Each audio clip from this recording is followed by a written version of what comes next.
கும்பகோணம் அருகில் உள்ளது நாச்சியார் கோவில். இந்த ஊருக்கு அருகில் உள்ள ஊர் திருச்சேறை. மூலவரின் திருநாமம் சாரநாத பெருமாள்.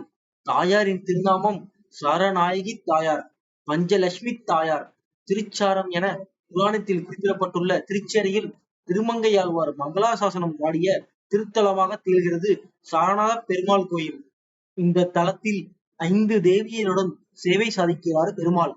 அதாவது ஸ்ரீதேவி, பூதேவி, ஸ்ரீ மகாலட்சுமி, சாரநாயகி, ஸ்ரீ நீலாதேவி என்று இங்கு அருள்பாலிக்கின்றார். நின்ற திருக்கோலத்தில் கிழக்கு பார்த்தபடி காட்சி தரும் பெருமாளின் அழகை பார்த்து கொண்டே இருக்கலாம். மூலவர் பெருமாளின் வலப்பக்கமாக மார்க்கண்டேயர் இருக்கிறார். அவரது முக்தி ஸ்தலம் இது.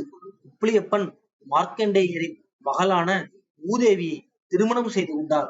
உலகம் அழியும் பிரளய காலத்தில் பிரம்மா திருச்சேறை திருத்தலத்தில் இருந்து மண்ணை எடுத்து அதனுள் வேதங்களை வைத்து காப்பாற்றினார் என்கிறது புராணம்.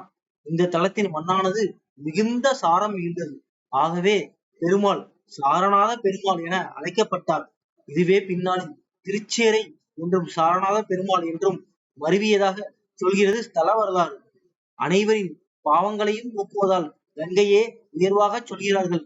இப்படியான பெருமை எனக்கும் வேண்டும் என காவிரி தாய் இங்கே உள்ள மேற்கு கரையில் தவம் இருந்தாள்.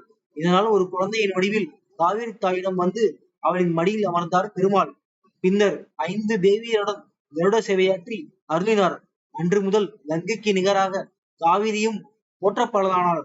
திருச்சேறை பெருமாளை ஒரு முறை ஏனும் வழிபட்டால் காவிரியில் 108 முறை நீராடிய பலன் கிடைக்கும் என்றும் நம் பாவங்களெல்லாம் தொலையும் என்றும் ஆச்சாரியர்கள் சொல்கிறார்கள்.